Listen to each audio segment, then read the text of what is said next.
Hello and welcome to the Sunil Jha Show. You're watching Speak Up India. Mahua Moitra ने बाकायदा इन 12 points जो affidavit में लिखे गए इनके बदले उन्होंने 6 पॉइंट का एक जवाब दिया। अब इसमें महुआ मोइत्रा ने क्या कहा है वो सुनिए। दर्शन हीरानंदानी ने अपना एफिडेविट पहला स्टेटमेंट 19 अक्टूबर को दिया और उसका एफिडेविट उन्होंने एथिक्स कमेटी को उसके बाद सबमिट किया।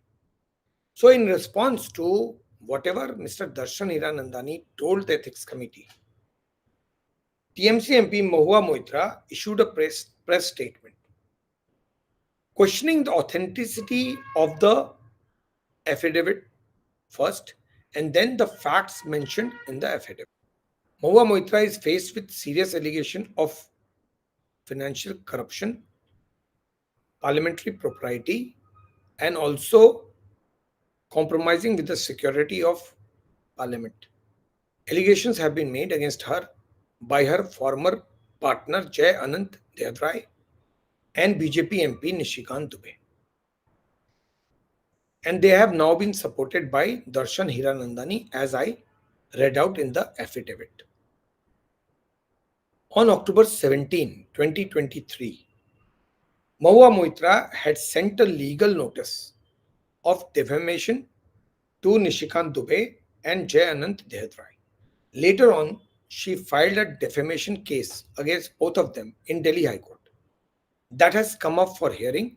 She has been asked to change her lawyer. There is a battle that is going on between Jay Anand Dehadrai and Mahua Moitra over their pet. उनके जो कुत्ता है, जो पेट है, उसको लेकर एक लड़ाई कोर्ट में चल रही थी और उसमें जो लॉयर महुआ मोइत्रा को रिप्रेजेंट कर रहे थे वही इस केस को रिप्रेजेंट करने के लिए हाई कोर्ट पहुंचे थे, जो डेफेमेशन का केस था अगेंस्ट देहदराय एंड निशिकांत दुबे। देहदराय ने उसको ऑब्जेक्ट किया और कोर्ट ने कहा कि ये आपके लॉयर नहीं हो सकते क्योंकि ये आपको किसी और केस में रिप्रेजेंट कर रहे हैं, तो अपना लॉयर बदलिए। तो Mahua Moitra has to now change the lawyer और अब उनको दोबारा हाईकोर्ट नए लॉयर के साथ जाना पड़ेगा। तो उन्होंने बाकायदा डिफेमेशन केस इन लोगों के अगेंस्ट में ठोक दिया। महुआ मोइत्रा के मुताबिक जो कुछ भी इन लोगों ने कहा है, तीनों ने, उन्होंने मिस्टर हीरानंदानी का नाम नहीं डाला है डेफेमेशन में, लेकिन उन्होंने mister Adani, Nishikant Dubey, Dehadrai, media channels के बारे में बहुत सारी चीजें कही है। उन्होंने कहा जो कुछ भी ये लोग कह रहे हैं those are defamatory, false, baseless and are not supported by even a shred of evidence. जो कुछ भी ये लोग एलिगेशन लगा रहे हैं वो सब के सब बेसलेस है, डेफेमेटरी हैं, गलत हैं और एविडेंस इनमें नहीं है, कई सुनी बातें हैं।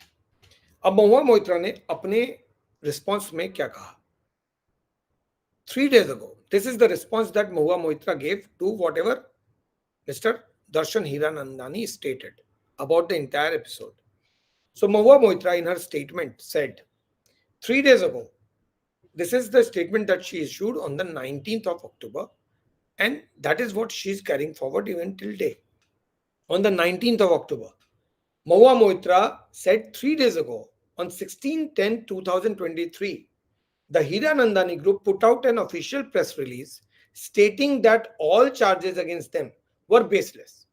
Today, that is 19th of October 2023, an approval affidavit has been leaked to the press.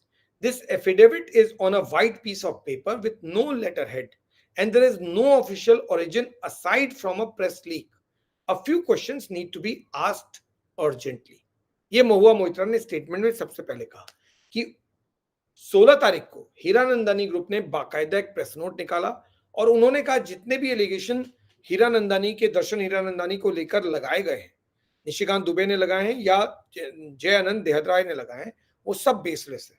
लेकिन सिर्फ 3 दिन के भीतर हीरानंदानी ने अपने स्टेटमेंट को बदला और एक अनवेरिफाइड, अनसाइंड एफिडेविट इशू कर दिया और लीक कर दिया प्रेस को, और उसमें उन्होंने बहुत सारी चीजें कही और कई सारे सवाल उस पर उठ रहे हैं और ये सवाल पूछना अर्जेंटली बहुत जरूरी है। तो महुआ मोइत्रा का पहला सवाल क्या है?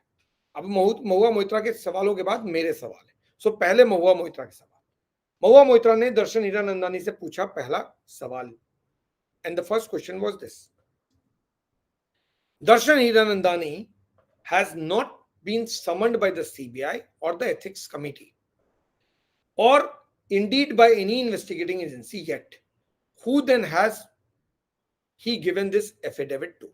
So on 19th of October, Mahua Moitra said that जब हीरानंदानी को न सीबीआई ने बुलाया, न एथिक्स कमेटी ने बुलाया, न किसी और इन्वेस्टिगेटिंग एजेंसी ने बुलाया, तो फिर ये एफिडेविट वो किसको फाइल कर रहे हैं?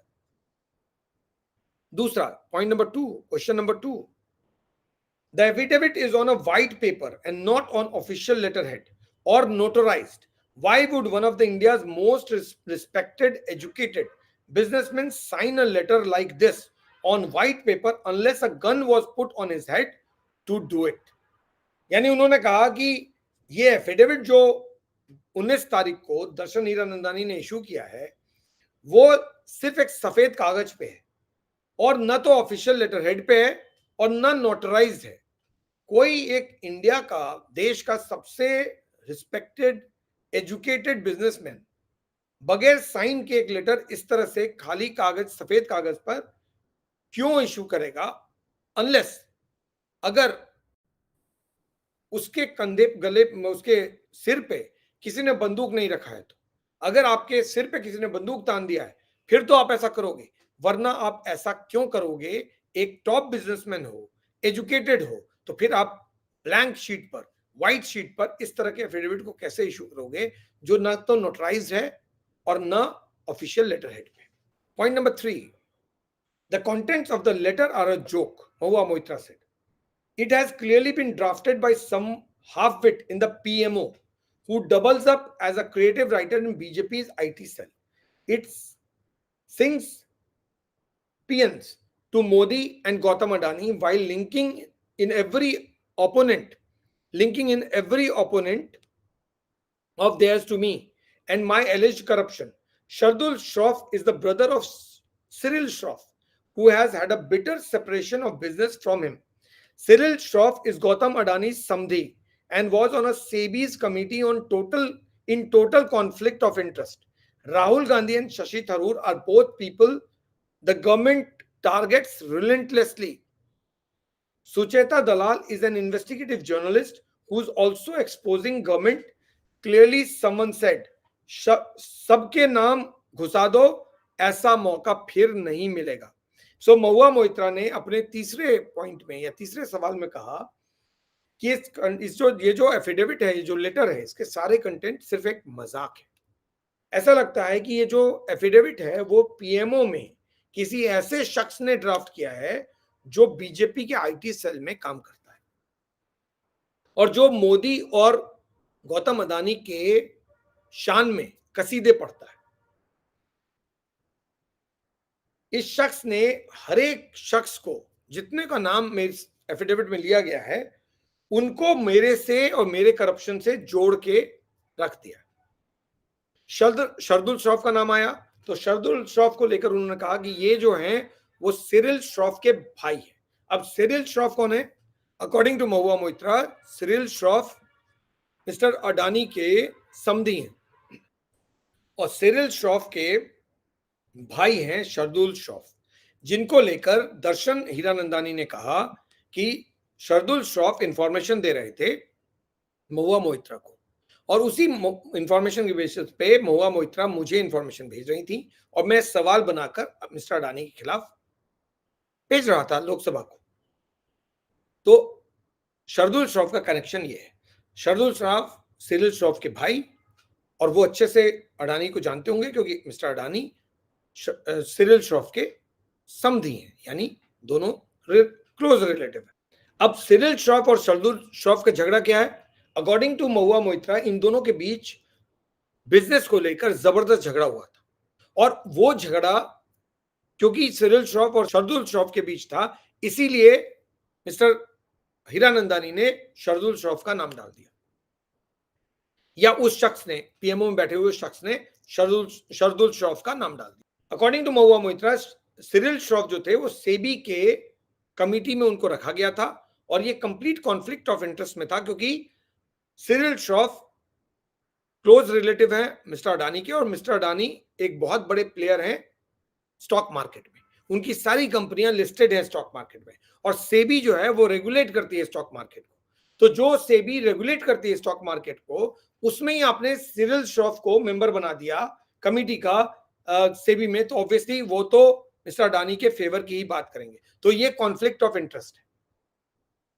राहुल गांधी और शशि थरूर का भी नाम आया, तो उनको लेकर महुआ मोइत्रा ने कहा कि वो दोनों ऐसे लोग हैं जो जिनको लगातार गवर्नमेंट टारगेट कर रही है और उनके खिलाफ लगातार पीछे पड़ी हुई है। सुचेता दलाल एक इन्वेस्टिगेटिव जर्नलिस्ट है और वो लगातार गवर्नमेंट को एक्सपोज करती रही है। ऐसा लगता है कि इन्होंने सोच लिया कि जिसका मर्जी उसका नाम डाल दो, ऐसा मौका दोबारा नहीं मिलेगा।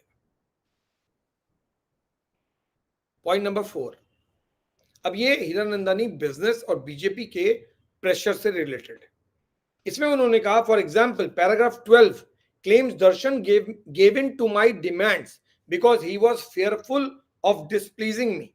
Darshan and his father run one of India's largest business groups, and their recent projects in UP and Gujarat have been inaugurated by the CM of Uttar Pradesh and by the Prime Minister. Darshan accompanied the Prime Minister abroad as part of his business delegation very recently. Why would such a wealthy, successful businessman who enjoys direct access to every minister and the PMO be coerced by a first-time opposition MP like me into giving her gifts and giving her into demands?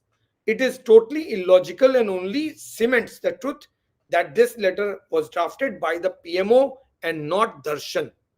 So, महुआ मोइत्रा के मुताबिक paragraph 12 में दर्शन हीरानंदानी ने affidavit में कहा है कि वो मेरे डिमांड्स के कारण, वो इसलिए मेरे डिमांड्स पूरे कर रहे थे क्योंकि वो मुझे नाराज नहीं करना चाहते थे। दर्शन और उनके फादर इस देश के सबसे बड़े बिजनेस ग्रुप को चलाते हैं और उनके जो प्रोजेक्ट्स हैं वो यूपी में भी हैं और गुजरात में भी हैं, और उनके प्रोजेक्ट्स को उत्तर प्रदेश के चीफ मिनिस्टर इनॉग्रेट करते हैं और प्राइम मिनिस्टर इनॉग्रेट करते हैं। दर्शन हाल ही में प्राइम मिनिस्टर के साथ विदेश गए थे उनके बिजनेस डेलीगेशन का हिस्सा बनकर। उनका डायरेक्ट एक्सेस प्राइम मिनिस्टर के साथ भी है, मिनिस्टर के साथ भी है, पीएमओ में भी है, सीएम्स के पास भी है, और ऐसे में कोई भी पहली बार बनी एमपी जैसे मैं, वो भी ऑपोजिशन से, वो किसी को कैसे धमका सकता है या डरा सकता है या फोर्स कर सकता है चीजों को करने के लिए? मैं उनको गिफ्ट देने के लिए क्यों कहूंगी और मैं डिमांड्स उनसे कैसे कर सकती हूँ? वो तो खुद ही इतने पावरफुल है। ये बिल्कुल इलॉजिकल है और ये बताता है कि ये सारा जो लेटर है वो पीएमओ में ड्राफ्ट किया गया है और दर्शन हीरानंदानी ने ये एफिडेविट ड्राफ्ट नहीं किया है। पॉइंट नंबर 5, महुआ मोइत्रा ने कहा कि why has Darshan not done a press conference and red this out or tweeted it himself or his company put it out. If needed, he has confessed to this why he is not releasing it officially rather than through back channel leaks. Mahua Moitra ने पूछा कि अगर ये सब कुछ सही है तो दर्शन हीरानंदानी ने प्रेस कॉन्फ्रेंस क्यों नहीं किया या फिर अपने स्टेटमेंट को ट्वीट क्यों नहीं किया, ये बैकडोर एफिडेविट क्यों सबमिट किया? अगर दर्शन हीरानंदानी ने कन्फेस कर लिया है जो कुछ भी है, तो फिर उसको ऑफिशियली निकालने में दिक्कत क्या है? आप उसको बैक चैनल से क्यों लीक कर रहे हो? आप उसको ऑफिशियली सामने रख दो। Point number 6 and the last, the truth is accordingly clear, the BJP government has been waiting to somehow shut me up on the Adani issue desperately. सच्चाई सबके सामने है, बीजेपी गवर्नमेंट लगातार कोशिश में है किसी तरह से मुझे चुप करा दे अडानी मामले पर। उसके बाद महुआ मोइत्रा ने जय अनंत देहद्राई के बारे में कहा, Jai Anant Dehadrai is not some supreme court lawyer who has done painstaking research on me. He is a jilted ex with an acrimonious history with me who wanted to somehow get back at me. If needed, he was witness to all of my corruption. If indeed, I stand corrected, if indeed he was witness to all of my corruption, why was he with me during the time and why did he wait till now to make it public? So Mahua Moitra ने जय आनंद देहद्राई के allegations पे कहा कि जयानंद राय कोई supreme court के lawyer नहीं है जिन्होंने बहुत मेहनत करके मेरे अगेंस्ट में सारी चीजें निकाली हैं या रिसर्च किया है। वो एक परेशान और दिमाग से, क्या कहते हैं उसको, jilted lover is basically somebody who's abnormal, mentally abnormal. So someone who's had a bad experience with me has had a acrimonious past, क्योंकि हमारा रिलेशन खराब हो गया और हमारे ताल्लुकात इतने खराब हो गए थे, बहुत बुरी तरह से खराब हुए थे, जिसके कारण वो इस तरह की चीजें कर रहा है ताकि वो मेरे से अपना हिसाब किताब बराबर कर सके। अगर अनंत को सब कुछ मालूम था, जय अनंत को, दयाद राय को सब कुछ मालूम था मेरे करप्शन के बारे में, तो वो मेरे साथ थे ही क्यों? और वो ये सारी चीजें आज क्यों कह रहे हैं, पहले क्यों नहीं कही? And if he wrote to CBI and the Lok Sabha speaker, why out of 543 MPs would he forward the letters to Nishikant Dubey, a man I have repeatedly exposed in parliament and outside, and against whom I have filed pending privilege motions? Why were the contents of Jay's unverified letter leaked by Nishikant immediately to PTI, and the contents used to create a media circus before investigation was done?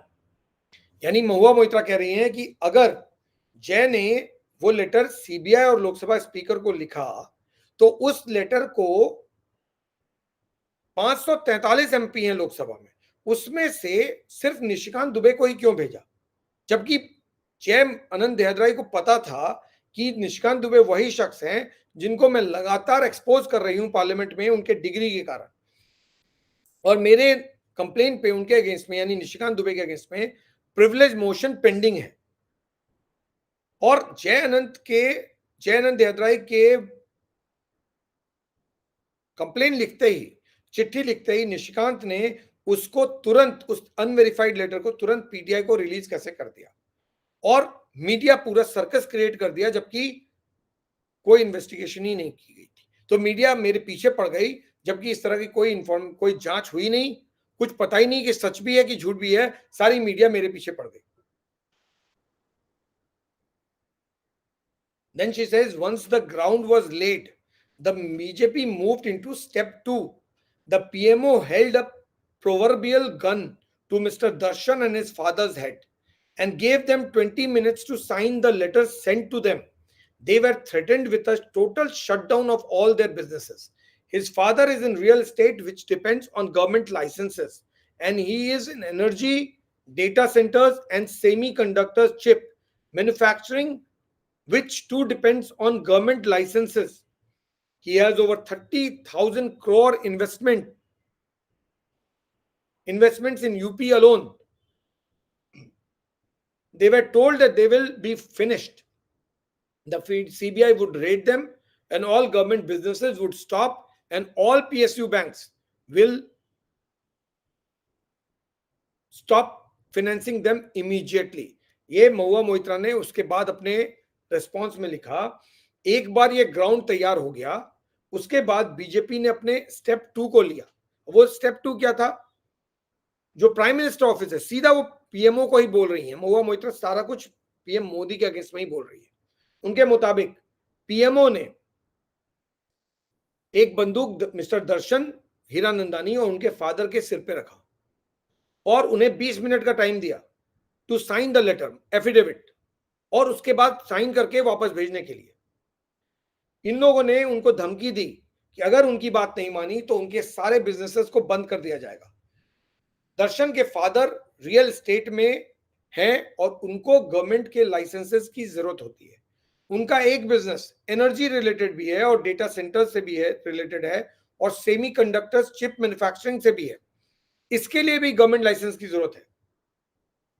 30,000 crore का investment तो केवल उत्तर प्रदेश में है। उनको बताया गया कि हम तुमको खत्म कर देंगे, सीबीआई आपको रेड करेगी और गवर्नमेंट बिजनेसेस आपके पूरी तरह बंद हो जाएंगे। जितने पीएसयू बैंक्स हैं वो आपको फाइनेंस नहीं करेंगे इमीडिएटली। ये सारी चीजें महुआ मोइत्रा क्लेम कर रही है। The draft of this letter according to Mahua Moitra, ये सारी चीजें हीरानंदानी को लेकर महुआ मोइत्रा का क्लेम है, क्योंकि दर्शन हीरानंदानी ने बाकायदा एफिडेविट दिया है। तो उनका रिस्पॉन्स ये है कि दर्शन हीरानंदानी ने जो एफिडेविट दिया है वो इसलिए क्योंकि सरकार उनको ब्लैकमेल कर रही है. The draft of this letter was sent by the PMO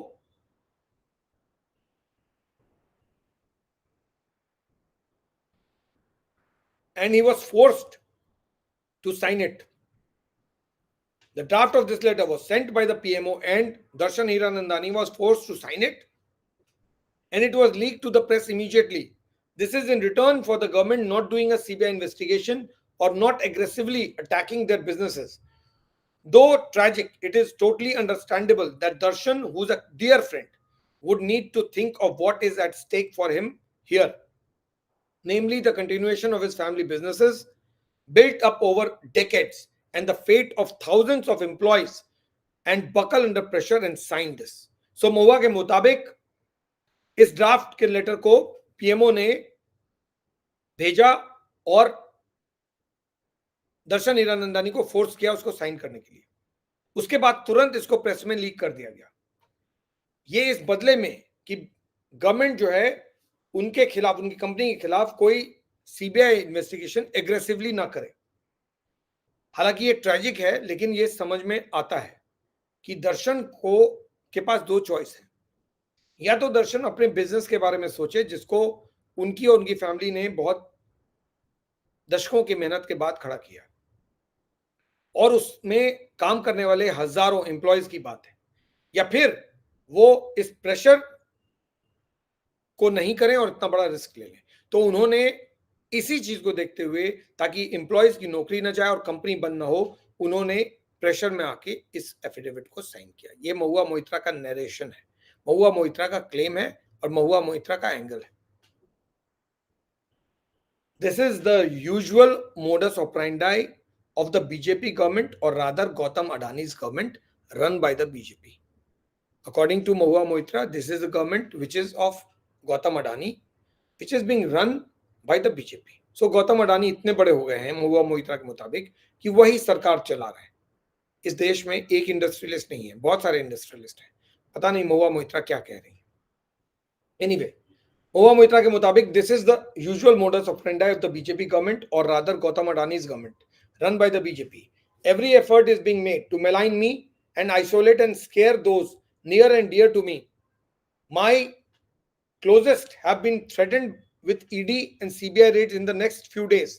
This selective leak of a plea bargain being shown as part of a media circus only reveals how scared and desperate the BJP and Modi are of Adani's corruption coming out in the open.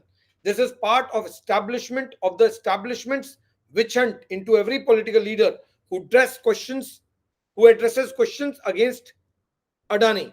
This is the price to pay for standing up to the BJP and Adani, but they cannot scare me. So Mahua Moitra says, ये एक BJP का काम करने का तरीका है. BJP government या गौतम अडानी की जो गवर्नमेंट है, जो बीजेपी चला रही है, वो ऐसे ही काम करते हैं. हर एक कोशिश की जा रही है ताकि मुझ पर कीचड़ उछाला जा सके, मुझे डराया जा सके. मेरे आसपास जो लोग हैं, मेरे जो करीबी लोग हैं, उनको डराया जा रहा है. उनको ईडी और सीबीआई की धमकी दी जा रही है कि उनके खिलाफ रेड कर दिया जाएगा. ये इस तरह से सेलेक्टिव लीक कर रहे हैं उन चीजों को जो मेरे खिलाफ है, ताकि मीडिया में इसको लेकर तमाशा बनाया जा सके और मैं उससे डर जाऊं. और बीजेपी और मोदी का ये सारा एफर्ट बताता है कि वो कितने डेस्परेट हैं कि अडानी के करप्शन का, अडानी का जो पूरा करप्शन है वो पब्लिक में ना आए. ये गवर्नमेंट का विछंट है जो पॉलिटिकल, उन सारे पॉलिटिकल लीडर के खिलाफ है जो मिस्टर अडानी को लेकर क्वेश्चन कर रहे हैं. हर वो शख्स जो सवाल पूछेगा बीजेपी के खिलाफ या मिस्टर अडानी के खिलाफ, उनको इसका पैसा, इसका दाम तो चुकाना ही पड़ेगा, इसकी कीमत तो चुकानी ही पड़ेगी. लेकिन मैं डरने वाली नहीं हूं.